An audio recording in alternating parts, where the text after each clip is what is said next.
Hello everyone, welcome back to my channel. And आज मैं जा रही हूँ करोल बाग मार्केट। आज मंडे है तो वहाँ पे मंडे मार्केट लगता है।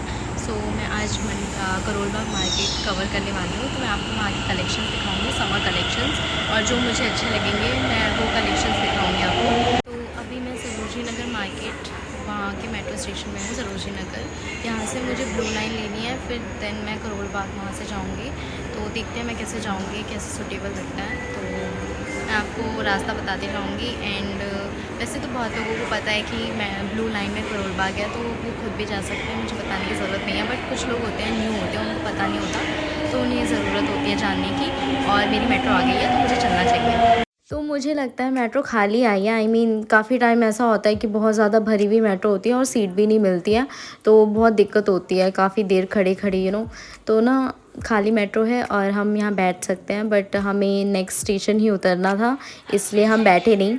हमें आईएनए उतरना है, यहाँ से चेंज करना है। तो अब हम आईएनए उतर चुके हैं और यहाँ पे कुछ लोग बैठे हैं और डस्टबिन ऐसे ही किसी ने यहीं पर छोड़ दिया है। चलो कोई बात नहीं। यहाँ पे काफ़ी भीड़ होती है क्योंकि यहाँ येलो लाइन के लिए काफ़ी लोग चेंज करते हैं, और सबसे ज़्यादा भीड़ तो आपको राजीव चौक में मिलेगी। तो अभी हमें राजीव चौक ही जाना है। तो यहाँ पर कुछ लोग एग्ज़िट मारने वाले हैं और कुछ लोग येलो लाइन के लिए जा रहे हैं। तो एरो यहीं दिखा रहा है, मैं नीचे देख लेती हूँ, नहीं तो मैं गिर जाऊँगी। और हमें इस पैरों को फॉलो करना है। यहाँ पे किसी ने अपने पैर के छापे छोड़ दिए हैं तो हमें इसे फॉलो करते हुए जाना है। और यहाँ पे लिखा भी है येलो लाइन के लिए। तो अब हमें येलो लाइन के लिए ही चलना है और यहाँ पे चलते जाना है, चलते जाना है, चलते जाना है। पता नहीं कितनी दूर जाना है। मैं यहाँ से फ़र्स्ट टाइम चेंज कर रही हूँ। तो अब हम पहुँच गए हैं। अरे यार, ये लड़की ऐसे मुंह क्यों फाड़ रही है? ऐसा क्या हो गया? काफ़ी ज़्यादा डिस्काउंट मिल रहा है क्या मेबलिन न्यूयॉर्क वालों में? हाँ, हो सकता है। मेकअप के लिए तो लड़कियाँ पागल हैं। यहाँ पे भी भीड़ है, इतनी नहीं है बट काफ़ी है, काफ़ी भीड़ है, काफ़ी हद तक भीड़ है। और मेट्रो में भी अगर जगह नहीं मिली तो हमें काफ़ी दूर तक खड़े रहना पड़ेगा शायद। लेकिन यहाँ से ज़्यादा दूर नहीं है राजीव चौक। तो हमें समयपुर बादली वाली की ओर जाना था, तो यहाँ पे हमने मेट्रो ले लिया। ये विश्वविद्यालय तक की मेट्रो है और यहाँ से हमें राजीव चौक उतरना है। 5-6 स्टेशन और है, हमें खड़े ही रहना पड़ेगा, बहुत भीड़ है यहाँ पे। और अब हम राजीव चौक पहुँच चुके हैं। तो यहाँ से फिर से हमें उन ब्लू पैरों वाले छापों का इस्तेमाल करना पड़ेगा। इसे फॉलो करना पड़ेगा। और फॉलो करते करते यहाँ पे लिखा भी है ब्लू लाइन की ओर। तो हमें सामने ही जाना है, सामने ही मेट्रो है।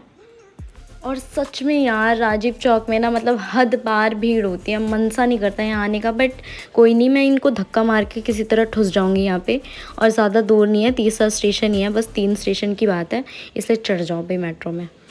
फाइनली हम करोल बाग पहुँच गए हैं और भीड़ भाड़ की जगह से छुटकारा मिल जाएगा। यहाँ तो मेट्रो में भी दम घुट रहा है मेरा, इतनी भीड़ है। मैं बस ठुस के खड़ी हूँ किसी तरह, और बस गेट खोले और मैं फटाफट भागूँ यहाँ से। ऐसा मन कर रहा है बस खुल जाए यार। चलो खुल गया गेट, और फटाफट भागो, नीचे उतरो एंड मार्केट एक्सप्लोर करो। तो शाम के 4 बज गए हैं और हमें यहाँ से जल्दी निकलना पड़ेगा अंधेरा होने से पहले। और यहाँ पे लिखा हुआ है Ghaffar market and Karol Bagh market. तो यहाँ पे हमें गेट नंबर 1 और 3 से एग्ज़िट लेना होगा। गेट नंबर 1 से ज़्यादा इजी पड़ता, अगर हम एग्ज़िट लेते तो सामने ही मार्केट होता। और गेट नंबर 3 से हमें थोड़ा सा नीचे चल कर जाना पड़ेगा, फिर राइट लेना पड़ेगा। लेकिन वहीं से मार्केट शुरू हो जाता है, थोड़ी सी दूर में ही। और यहाँ पर मार्केट शुरू हो गया। यहाँ पर ज़्यादातर पटरी मार्केट लगी हुई होती है मंडे के दिन, और शॉप्स में भी होता है, ओपन होता है मार्केट। बट आपको पटरी मार्केट ज़्यादा दिखेगा। और यहाँ पे जो पटरी में आपको फुटवेयर कलेक्शंस मिलेंगे वो ज़्यादातर 250, 200, 250, 200 में आपको मिल जाएंगे। लेकिन अगर शॉप्स में जाएंगे आप तो वहाँ पे थोड़ा सा कॉस्टली आपको मिलेगा। तो मेरी बहन ने तो शॉपिंग शुरू कर दिया। पता नहीं उसको क्या पसंद आ रहा है, वो ढूंढने में लगी हुई है, नेल पेंट ढूंढ रही है। पता नहीं उसे कौन सा कलर चाहिए, मुझे भी समझ में नहीं आ रहा। तो मैं उसकी कोई हेल्प नहीं कर रही। तुझे जो पसंद है बहन तो ले ले, बस मेरा दिमाग ना खा। तो ये शॉप नंबर 2 है। तो यहाँ पे आपको काफ़ी सारे कॉस्मेटिक कलेक्शन मिल जाएंगे एंड यहाँ पे एथनिक वेयर कलेक्शन भी मिल जाएगा आपको। तो यहाँ पे दोनों मिलेंगे आपको, तो आप यहाँ आकर चेक कर सकते हैं। तो इनके एथनिक कलेक्शंस मैं आपको दिखा देती हूँ। तो इनका प्राइस भी ज़्यादा महंगा नहीं था। स्टार्टिंग प्राइस 350 से था। जो कुर्ते होंगे वो 350 से स्टार्टिंग है, और बाकी सूट का कलेक्शन आपको पता है वो काफ़ी एक्सपेंसिव होते हैं। और उसी के सामने यहाँ पे 50 रुपीज़ में स्टॉल लगा हुआ था। तो इट्स फील लाइक कि मैं सरोजनी में ही हूँ। मुझे ऐसा फील हो रहा था कि यार मैं सरोजनी नगरी तो नहीं आ गई वापस से, क्योंकि 50 रुपीज़ में यहाँ लाइन से लगा हुआ था कलेक्शन। 50 rupees, 50 rupees. मैं तो हैरान हो गई थी देख के कि यार 50 रुपये में यहाँ पे भी सामान मिल रहा है। वाओ। फिर हम आए शॉप नंबर 3 में, तो यहाँ पे भी जो टॉप्स के कलेक्शन थे ना वो काफ़ी अमेजिंग से लग रहे थे और ऊपर से यहाँ पे ना ड्रेसेस के कलेक्शन भी थे। I mean one piece and all dress आपको जो चाहिए ना वो आप यहाँ से ले सकते हो और उनके प्राइस ना बहुत ही कम थे। आई मीन 150, 200, 350 ऐसा था। तो ना मुझे मतलब काफ़ी सही लगा इनका जो शॉप है, लेकिन फिर भी कुछ चीज़ों में अगर कहीं तो काफ़ी चीज़ें थी जो एक्सपेंसिव थी। जैसे कि ये पैंट्स, ये 300 के लायक नहीं थे, बट इन्होंने 300 प्राइस लगा रखा था। मतलब इन्होंने सेल लगाया तो वो फ़िक्स प्राइस ही होगा। एंड उसके बाद फिर हम थोड़ा सा और अंदर आए शॉप के, तो हमने यहाँ के प्राइसेस देखे। तो यहाँ पे 645 में आपको कुर्ते का पूरा पूरा सेट मिल रहा था। यहाँ पे ये टॉप शायद गलती से लग गया होगा, बट ये पूरी कुर्ते की लाइन थी। तो ये पूरा सेट था आपका कुर्ते का। तो ये मुझे काफ़ी सही लगा, प्राइस इनका काफ़ी सही था। और बाकी इन्होंने और भी बताया था। ये सिर्फ आज और कल के लिए ही है, बाकी माल ऑफ। ये रेगुलर आइटम है। अगेन मेरे को फिर से यहाँ पे 100 रुपीज़ में शॉर्ट्स के कलेक्शन मिल गए। आई मीन मुझे ना फिर से खुशी होने लग गई कि यार अब मैं वही सरोजनी वाला ही फील कर रही थी। करोल बाग मार्केट तो मुझे लग ही नहीं रहा था, बट मज़ा आया देख के। आई मीन यहाँ पे सारे जितने भी डेनिम में कलर्स होते हैं ना, जींस में कलर्स होते हैं, वो सारे कलर्स अवेलेबल थे और साइज़ अवेलेबल था। तो ना आप यहाँ आकर छाट सकते हो, अपने साइज़ का ढूंढ सकते हो, कोई इशू नहीं है। और 100 रुपीज़ में क्या ही मिलता है, कुछ नहीं मिलता है 100 रुपीज़ में, लेकिन आपको यहाँ ज़रूर मिल जाएगा। फिर हम आए शॉप नंबर 4 पे। यहाँ पे आपको टी शर्ट के सारे कलेक्शंस मिल जाएंगे और जैसे आप चाहते हैं, बट मुझे कुछ कुछ अच्छे नहीं लग रहे थे, बट कुछ कुछ ठीक भी थे। और इनके पास एनिम टी शर्ट्स भी थी तो ठीक था। और फिर उसके बाद हम आए शॉप नंबर 5 में। इस शॉप में आपको सिर्फ टॉप के कलेक्शन मिलते एंड यहाँ पे पैंट्स भी थे, बट वो कुछ थे, बाकी सारे टॉप्स ही थे ज़्यादा। तो आपको टॉप्स के कलेक्शन यहाँ पे मिल जाते। फिर हमें यहाँ पे बॉयज़ के लिए शॉर्ट्स दिखे जो कि 50 रुपीज़ में थे। ज़्यादातर यहाँ लड़के ही शॉपिंग करने के लिए आते हैं। फिर उसके बाद हमें यहाँ पे स्टॉल दिखा जो कि एक 60 रुपीज़ का था और एक 120 का था। तो यही 60 रुपीज़ के जो स्टॉल है ना वो सरोजनी नगर में एक्चुअली में 80 रुपीज़ के हो गए हैं। तो ये काफ़ी मज़ेदार लगा।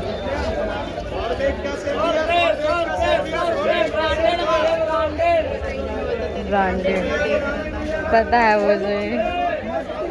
ये जो बॉयज़ के शॉर्ट्स हैं ये 100 रुपये में यहाँ पे मिल रहे थे और काफ़ी अच्छी क्वालिटी थी इन शॉर्ट्स की, और डेनिम वाले शॉर्ट्स भी थे यहाँ पे। तो फिर अब हम आ गए हैं शॉप नंबर 126 पे। तो यहाँ पे फुटवेयर कलेक्शन 350 में मिल रहे हैं। तो यहाँ पे लिखा हुआ है प्राइस, मैंने कहा था शॉप में आते ही थोड़ा सा प्राइस ज़्यादा हो जाएगा। और यहाँ से हमने एक बेली ली। तो यहाँ पे जो शूज़ है उसका जो प्राइस है वो 400 रुपीज़ हैं। तो करोल बाग में 400 रुपीज़ के आपको शूज़ मिलेंगे। और यहाँ पे जो इयरिंग्स है वो आपको 50 रुपीज़ में मिलेंगे। इनके पास काफ़ी वैरायटी है इयरिंग्स में भी, और कलर्स भी हैं, ब्लैक एंड वाइट ही दिख रहा है मुझे ज़्यादातर। और हाँ, झुमके वगैरह है ना उसमें थोड़े से कलर्स हैं यहाँ पे। और इनके जो प्राइस थे ना वो 100 रुपीज़ के थे।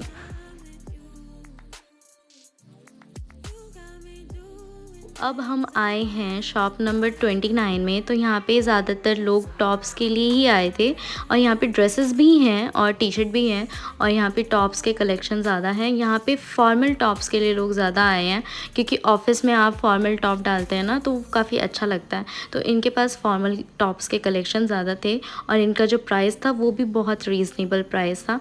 तो मैं यहाँ चाहती हूँ कि आप ज़रूर विज़िट करें अगर आप टॉप्स कलेक्शन ढूँढ रहे हैं तो। मैं तो कुछ ही दूर में आके यहाँ पे थक गई हूँ काफ़ी ज़्यादा, और काफ़ी देर से चल रही हूँ ना, सुबह की निकली हुई हूँ और अभी तक घूम ही रहे हैं हम। 5 साढ़े 5 हो रहे हैं यहाँ पे और मैं सोच रही हूँ यहीं से वापस चली जाऊँ, बट मैं सोच रही हूँ अब यहाँ आई ही हूँ तो थोड़ा और आगे तक चली जाती हूँ, थोड़ा और जगह देख लेती हूँ क्या क्या मिलता है। और यहाँ पे फाइनली यहाँ पे मुझे कुर्ता सेट मिला और सीरियसली बताऊँ मैं इसका प्राइस सुन के हैरान हो गई। 350 में ये दोनों सेट था कुर्ता का, और ये आपको महाराजा लाल एंड सन्स के बिल्कुल सामने मिलेगा।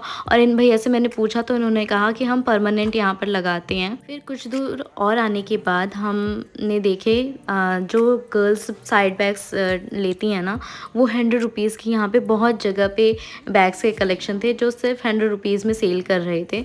फिर उसके बाद हम हमने यहाँ पे पिट्ठू बैग देखा जो कि 300 रुपीज़ के थे और 350 रुपीज़ के अराउंड थे। फिर उसके साथ में ही यहाँ पे बेडशीट के लिए एक अंकल बैठे थे जो कि 200 रुपीज़ में सिंगल बेडशीट दे रहे थे और डबल बेडशीट 300 में। तो मेरी बहन उसे चेक कर रही थी कि यार देख ले लेना चाहिए या नहीं लेना चाहिए। तो हमें उसकी क्वालिटी थोड़ी ठीक नहीं लगी, उस हिसाब से हमने बाय नहीं किया, नहीं तो हम लेने ही वाले थे। फिर हमने सोचा चलो आगे चलते हैं। फिर कुछ देर बाद हमें यहाँ पे क्रॉकरीज़ के कलेक्शन मिले और यहाँ पे कोरियन मग भी था। मेरी बहन तो कह रही थी कि मैं कोरियन मग ले जाऊँ। मैंने कहा यार क्या करेगी कोरियन मग लेके, हमारे घर में ज़्यादा यूज़ भी नहीं करेंगे और इसमें चाय बना के और उल्टा पी लेंगे तो कोई फ़ायदा नहीं है, बेइज्जती करवा देगी तो इसको लेकर। आई मीन कोरियन मग जो हम ब्रश करने टाइम यूज़ करते हैं ना, वही वाला मग।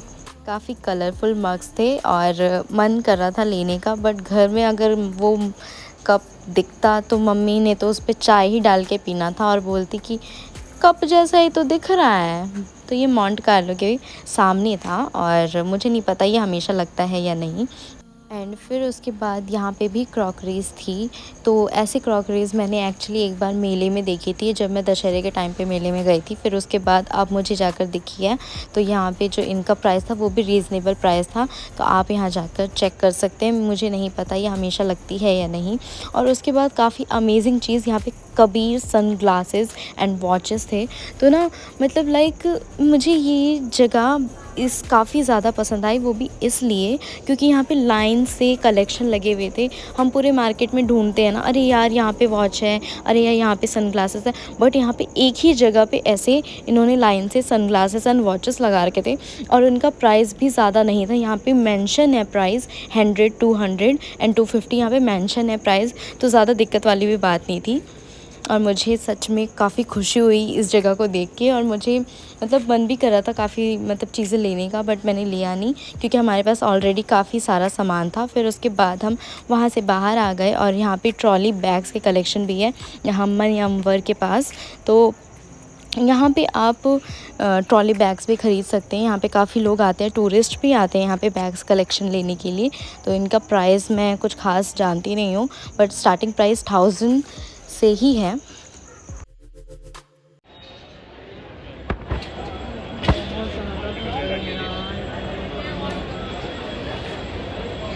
बस ऑप्शन नहीं, और घर चलते हैं। बस आज के लिए बहुत हो गई वीडियो, मिलते हैं मेरी नेक्स्ट वीडियो में। Okay then bye bye, have a good day. मैं तो बहुत ज़्यादा थक गई हूँ, मेरी बस की नहीं वीडियो बनाने की। और एक बात, हम जब वापस आ रहे थे तो मैं एक चीज़ बताना भूल गई। यहाँ पे ज़्यादातर बॉयज़ आते हैं अपनी शॉपिंग करने के लिए क्योंकि बॉयज़ के कपड़े यहाँ पे सस्ते मिलते हैं और यहाँ पे बहुत भीड़ रहती है लड़कों की। फिर उसके बाद हमें थोड़ी सी भूख लगी तो हमने सोचा यहाँ पे आंटी पास्ता खाया जाए क्योंकि यहाँ पे ये पास्ता काफ़ी फेमस है। तो हमने यहाँ पे हाफ़ पास्ता ऑर्डर किया है। फिर उसके बाद हम यहाँ से खाकर घर जाएँगे। और पास्ता ठीक ठाक था, कुछ कह नहीं सकती मैं। फिर अब हम मेट्रो आ गए हैं, तो मेट्रो से अब हमें घर जल्दी जाना होगा क्योंकि यहाँ से हमारा घर पास में नहीं है, काफ़ी दूर है। कम से कम यहाँ से 1.5 घंटा लग जाएगा हमें घर जाते जाते। हम मेट्रो से ही डायरेक्ट जाएंगे, फिर हम अपने स्टैंड उतरेंगे, फिर वहाँ से हमें बस लेनी पड़ेगी, तो काफ़ी दूरी है। और मेरी बहन को ये टोकन मिला, ये मुझे दिखा रही थी, कहती है पहले तो टोकन मिलता था, अब ये स्कैनर पकड़ा दिया पर्चा सा। फिर इसे एक्चुअली हम अपने स्टैंड पे उतरेंगे ना तो इस पर्चे को हमें फेंक देना होगा क्योंकि पहले क्या होता था, लोग टोकन अपने घर ले जाते थे जब यूज़ नहीं होता था। तो और फाइनली मैं अपने एरिया में पहुंच गई हूँ। तो अब यहाँ से मेरा घर ज़्यादा दूर नहीं है, बट मैं बहुत ज़्यादा थक गई हूँ, मुझे बिल्कुल भी हिम्मत नहीं है। तो इसी के साथ मेरी वीडियो यहाँ एंड होती है।